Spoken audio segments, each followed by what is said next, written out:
माननीय मनोज पांडे जी। माननीय सभापति जी, मैं आपका आभार प्रकट करता हूं। अधिष्ठाता महोदय, आज हम एक ऐसे सपने की बात कर रहे हैं जो कागज पर नहीं है, बल्कि उसको धरातल पर उतारने पर चर्चा रखी गई है। विकसित भारत 2047 का सपना, और उस सपने को सबसे मजबूत स्तंभ है कि विकसित उत्तर प्रदेश को इसी प्रकार से कैसे अपनी बातों को आगे बढ़ाता है। मानवर किसी राष्ट्र और किसी राज्य को विकसित करने के लिए, उसकी आर्थिक व्यवस्था को सुदृढ़ करने के लिए, संपन्नता, समता और समरसता लाने के लिए सबसे मजबूत अगर कोई बिंदु है तो वो है कानून व्यवस्था।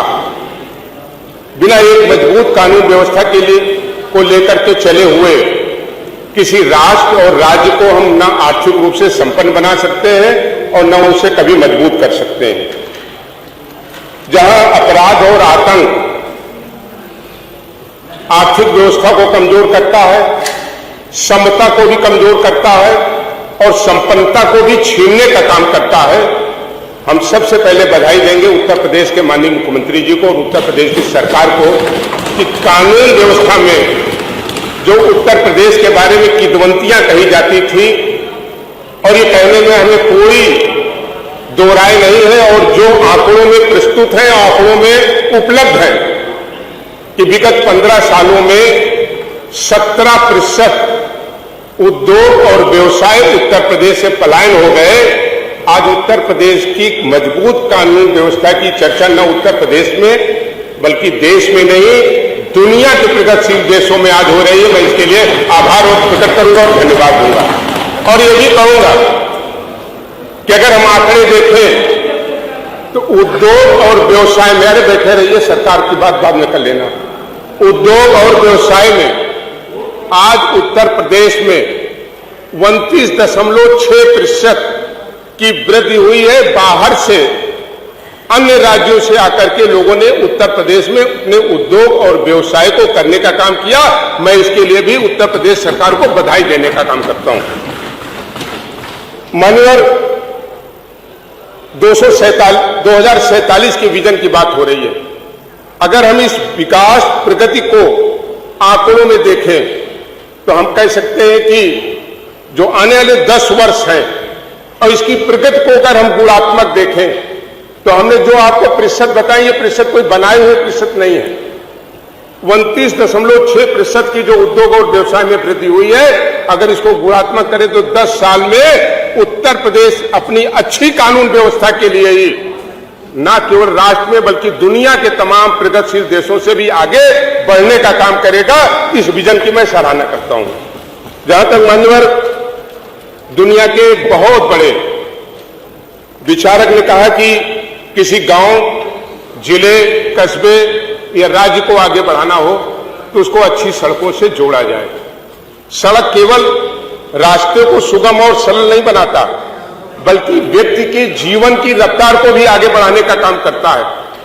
मैं बधाई दूंगा कि आज उत्तर प्रदेश देश के सबसे ज्यादा एक्सप्रेस देने वाले राज्यों की श्रेणी में खड़ा है। मैं माननीय मुख्यमंत्री जी को बधाई दूंगा।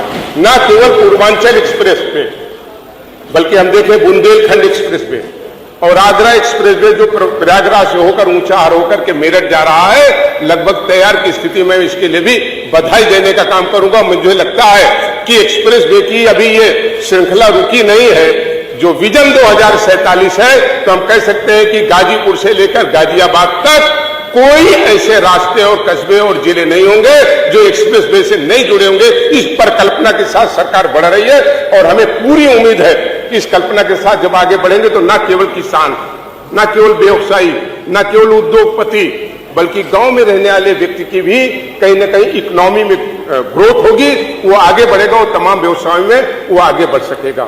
मानवर भारत जिसमें हम रहते हैं और जिस उत्तर प्रदेश की सदन में आज एक ऐतिहासिक चर्चा रखी गई है, मानवर देश और उत्तर प्रदेश का कि जो हम सबकी इकोनॉमी की रीढ़ है वो हमारा है किसान, अन्नदाता, जिसकी हम कहें तो उत्तर प्रदेश में ही लगभग 64.6% लगभग भागीदारी है।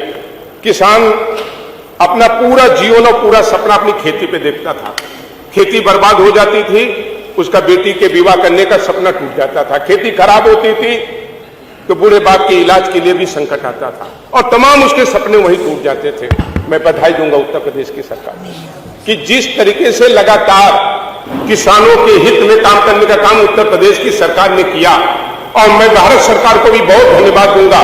पहली बार आजादी के बाद कोई एक ऐसी सरकार आई जिसने अपने बजट का एक बहुत बड़ा हिस्सा उसने इन किसानों के लिए किसान सम्मान निधि के रूप में देने का काम किया। ये एक इतिहास और इतिहास बनकर के रहेगा, इसे कोई मिटा नहीं सकता। किसान के ऊपर दैविक आपदा आती थी, दैविक आपदा आती थी, उसकी फसल नष्ट हो जाती थी। हम धन्यवाद देंगे माननीय मुख्यमंत्री जी को।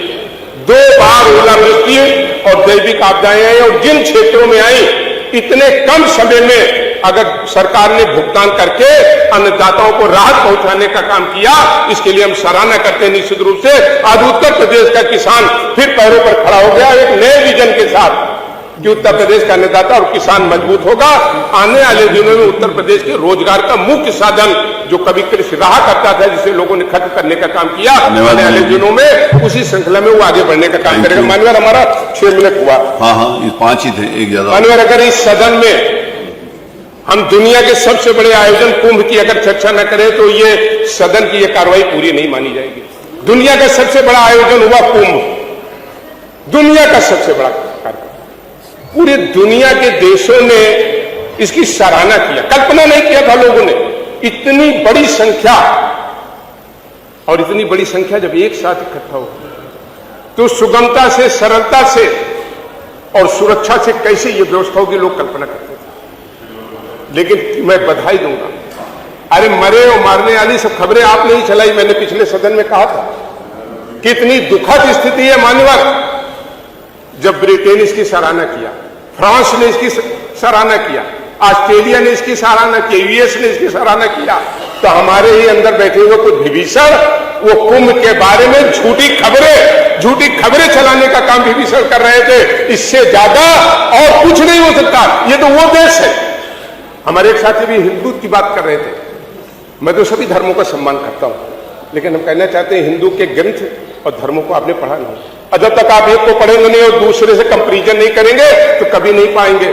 यहां तो ये भी लिखा है कुछ, मैं नाम नहीं लेना चाहता हूं, हत्या करो, मारो और काटो, आपको बड़ी उपलब्धि मिलेगी। हिंदू के किसी पुराण ग्रंथ, गीता, रामायण, रामचरितमानस में दिखा दीजिए हिंदू से बड़ा सहयोग, हिंदू से बड़ा उदारता, और हिंदू ये एक ऐसा धर्म है जिसने सबको साथ लेकर के चलने का काम किया। हमारे एक साथी अम्बेडकर जी की बात कर रहे थे। हम सब अम्बेडकर जी के संविधान और अम्बेडकर जी के प्रति नतमस्तक रहते हैं। आधी अधूरी बात बाकी आपने अम्बेडकर जी की बात नहीं पढ़ी। अम्बेडकर जी ने क्या कहा? अम्बेडकर जी ने कहा हिंदू एक ऐसा धर्म है जो सहृदयता और मानवीय दृष्टिकोण से ओतप्रोत है। आपने तो अपने हिसाब से उसको दृष्टांत दे दिया। अरे पढ़ना है तो पूरा पढ़िए ना अम्बेडकर जी को। और आप आज उन लोगों को अपमान कर रहे हैं, कांवड़ियों का अपमान कर रहे हैं, कांवड़ियों के बारे में अशब्द बोल रहे हैं। भारत की संस्कृति, मान्यवर एक सेकंड में खत्म कर रहा हूं, भारत की संस्कृति और भारत की सभ्यता और संस्कार बड़ा विराट है। दुनिया में इसलिए नहीं हमारी पहचान है कि हम कोई बहुत शक्तिशाली आर्थिक रूप से संपन्न देश है। हमारी विराट संस्कृति, हमारी सभ्यता, यही भारत की पहचान है।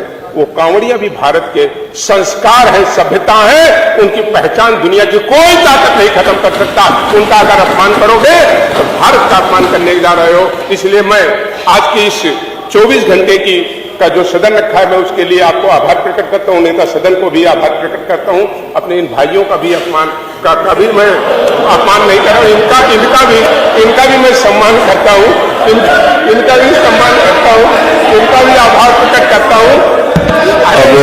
आपका सम्मान कर रहे हैं, इनका भी सम्मान करता हूं। बहुत बहुत आभार, बहुत बहुत धन्यवाद। कुछ पुरानी बातें याद रही होंगी तभी ये शब्द निकल गया। अरे कोई पुरानी बात होगी तभी कुछ बोला होगा, तो उसमें मैं नहीं बोल सकता आपस की आप दोनों के बाद। देश दुनिया की ताज़ा तरीन खबरों से रूबरू होने के लिए सब्सक्राइब कीजिए आपका अपना चैनल NDTV भारत।